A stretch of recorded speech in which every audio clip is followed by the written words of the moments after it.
बिस्मिल्लाहिर्रहमानिर्रहीम अस्सलाम वालेकुम। मैं हाफ़िज़ मोहम्मद काशिफ़ और आप देख रहे हैं मेरा channel technical information portal. Friends, recently आपको पता है जून के महीने में बजट पेश हुआ है और उसमें बहुत ही धमाकेदार टैक्सेस लगाए गए हैं। बहुत ज़्यादा नॉन फाइलर्स को टारगेट किया गया है, उनके ऊपर बेशुमार टैक्सेस लगाए गए हैं और इसमें एक और टर्म भी यूज़ करवाई गई है, लेट या डिलेड फाइलर्स वाली। और कैपिटल गेन के ऊपर, प्रॉपर्टी के ऊपर कौन से टैक्सेस लगे हैं, किन तरीक़ों से टैक्सेस कलेक्ट किए जाएंगे, लेट फाइलर और डिलेड फाइलर क्या हैं, पहले किस तरीके से कैपिटल गेन के ऊपर टैक्स कलेक्ट होते थे, ये सारी बातें आज ये की वीडियो में हम डिस्कस करेंगे। वीडियो स्टार्ट करने से पहले आपसे रिक्वेस्ट करूंगा कि अगर आपने अभी तक मेरे चैनल टेक्निकल इन्फॉर्मेशन पोर्टल को सब्सक्राइब नहीं किया तो सब्सक्राइब कर लें ताकि इसी तरह की वीडियोस आप तक बर वक्त पहुंचती रहें। टॉपिक की तरफ आते हैं। बजट 2024-25 अभी रिसेंटली 12 जून को पेश हुआ, जिसमें कैपिटल गेन के ऊपर टैक्सेस का जो बताया गया है उसको हम डिस्कस करेंगे ही।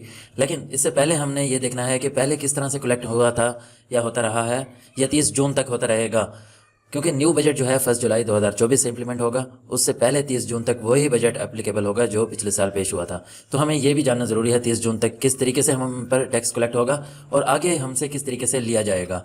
तो मैंने पहले इसके ऊपर वीडियो बनाई थी, 1-2 मिनट का ओवरव्यू दे देता हूँ। तो हम पिछले चैप्टर की तरफ चलते हैं जो पीछे हमने देखा था। जो स्टूडेंट्स हैं उनके तक तो मैंने ये शेयर कर चुका हूँ और उनको क्लास में मैंने समझाया था कैपिटल गेन की कि किस तरह हमने टैक्स कलेक्ट करना है।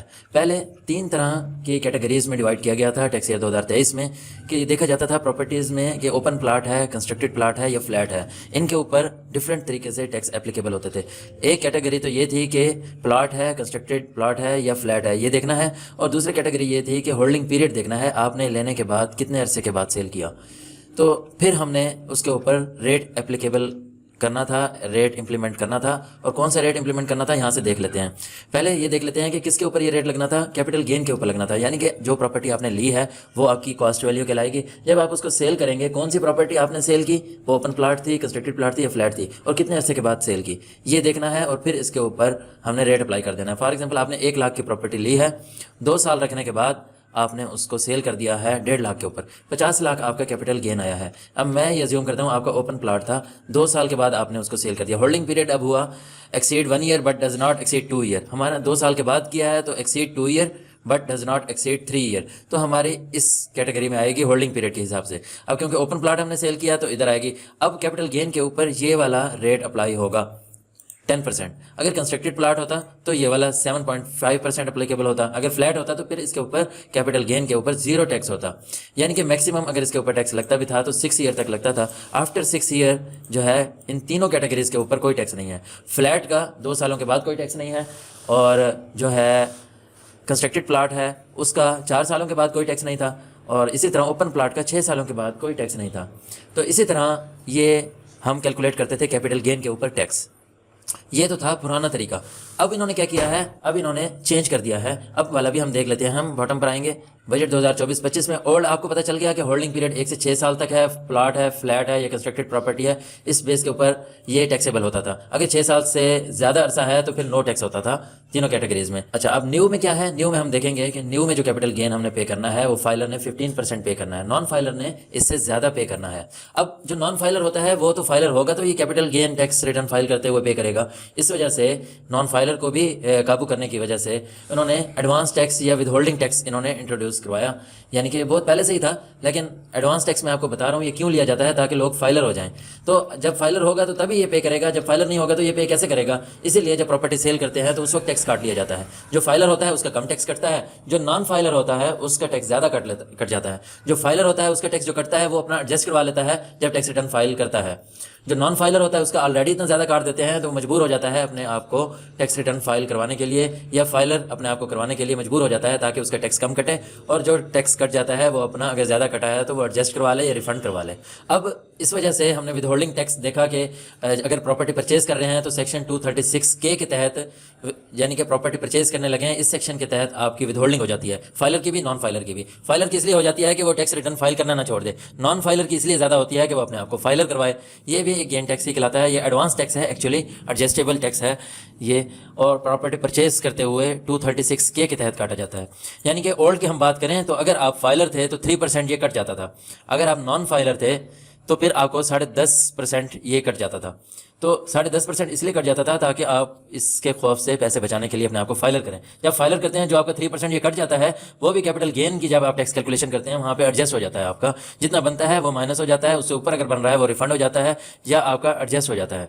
इसी तरह अगर आप प्रॉपर्टी सेल कर रहे हैं उस वक्त मौके पर आपको पहले 3% फाइलर का कट जाता था, अगर नॉन फाइलर हैं तो उसका डबल यानी कि 6% कट जाता था। तो ये इस वजह से रखा गया कि आप फाइलर हों, अपने टैक्स रिटर्न फाइल करवाएं। और न्यू अब क्या है, विदहोल्डिंग किस तरह होगी, यानी कि जब आप प्रॉपर्टी सेल करने लगेंगे तब आपको कितना टैक्स देना पड़ेगा इनमें से। यानी कि अगर आप टैक्स रिटर्न फाइल करेंगे उस वक्त तो आपको 15% ये पे करना होगा। अगर आप इस तरह करवा चुके हैं तो आपका ये माइनस हो जाएगा, अगर ज़्यादा करवा चुके हैं तो फिर इतना माइनस हो जाएगा, बाकी रिफंड हो जाएगा। तो अब न्यू का देख लेते हैं कि कैपिटल गेन टैक्स जो है, जो अब हम प्रॉपर्टी सेल करने लगते हैं या परचेज करने लगते हैं, नए बजट में क्या कहा गया है कि कैसे हमने इसको काटना है। यानी कि फाइलर का और टैक्स होगा, यानी कि सिंगल टैक्स आपको लगेगा मिसाल के तौर पे, और जो डिलेड फाइलर है या लेट फाइलर है उसको डबल टैक्स पे करना पड़ेगा, जो नॉन फाइलर है उसको ट्रिपल टैक्स पे करना पड़ेगा। अब ये मैं आपको एक मिसाल के तौर पे इस तरह समझा रहा हूँ, डबल टैक्स और ट्रिपल टैक्स। अब डिलेड फाइलर क्या है, नॉन फाइलर क्या है, इसको भी देख लेते हैं। यानी कि फाइलर वो होता है जो अपना एनटीएन अपने आप को रजिस्टर्ड करवा ले, एनटीएन नंबर हासिल कर ले और ड्यू टाइम में अपनी टैक्स रिटर्न फाइल कर ले। यानी कि ड्यू टाइम स्टार्ट होता है यूजुअली इंडिविजुअल का जुलाई से, 3 महीने का टाइम होता है, जुलाई अगस्त सितंबर। इस दौरान जो अपनी टैक्स रिटर्न फाइल करवाएगा वो फाइलर कहलवाएगा। जो ड्यू टाइम में अपनी टैक्स रिटर्न फाइल नहीं करवाता, बाद में जाके करवाता है और अपने आप को फाइलर करवा लेता है, 1000 रुपये का चालान भी पे कर देता है फाइलर करने के लिए। चालान फॉर एटीएल जो है, सरचार्ज फॉर एटीएल भी जिसको कहते हैं, वो पे करके अपने आप को फाइलर करवा लेता है मौके पे। तो क्योंकि वो कहता है कि मैंने प्रॉपर्टी सेल करनी है या परचेज करनी है, अब मुझे ज़रूरत पड़ गई है, अब मैं अपने आप को फाइलर करवाता हूँ, 1000 का चालान लगता है तो वो भी पे कर देता हूँ, वो डिलेड फाइलर में आएगा। यानी कि उसने जो ड्यू टाइम था जुलाई से सितंबर तक, उस वक्त अपने आप को रजिस्टर्ड नहीं करवाया। उसके बाद जब उसको ज़रूरत पड़ी है, फाइलिंग का टाइम खत्म हो चुका था, उस वक्त उसने अपने आप को फाइलर करवाया, वो डिलेड फाइलर में आ गया। इसको इस फाइलर की निस्बत ज़्यादा टैक्स पे करना पड़ेगा। जो नॉन फाइलर है, जिसने सरासर अपनी टैक्स रिटर्न ही फाइल नहीं करवाई या अपने आप को रजिस्टर्ड ही नहीं करवाया, यानी कि रजिस्टर्ड भी करवाया, अपनी ड्यू टाइम में टैक्स रिटर्न फाइल भी करवाया, तब फाइलर कहलाता है, अदरवाइज नॉन फाइलर कहलाता है। अगर नॉन फाइलर है तब उसको यानी कि मजीद ज़्यादा टैक्स पे करना पड़ेगा। अब प्रॉपर्टी परचेज करते हुए देख लेते हैं, क्योंकि 3 कैटेगरीज हमारे पास आ गई हैं, फाइलर, लेट या डिलेड फाइलर और नॉन फाइलर। इस बजट में ये कहा गया है कि आपको जो छूट हुआ करती थी होल्डिंग पीरियड की पहले, वो अब नहीं हुआ करेगी। अब हर किसी ने यहाँ पर 15% आप पे करना है। अगर फाइलर है तो 15% पे करेगा। यहाँ पर होल्डिंग पीरियड की छूट हुआ करती थी कैपिटल गेन में, 6 साल तक रखी है, तो 6 साल के बाद कोई टैक्स नहीं होगा। यहाँ पर जितने साल भी आप रखें आपको 15% टैक्स पे करना पड़ेगा।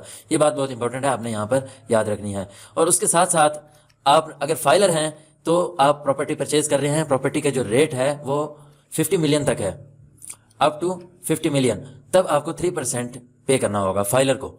अगर प्रॉपर्टी की वैल्यू जो है 50 मिलियन से 100 मिलियन तक की है, तब आपको 3.5 मिलियन पे करना पड़ेगा।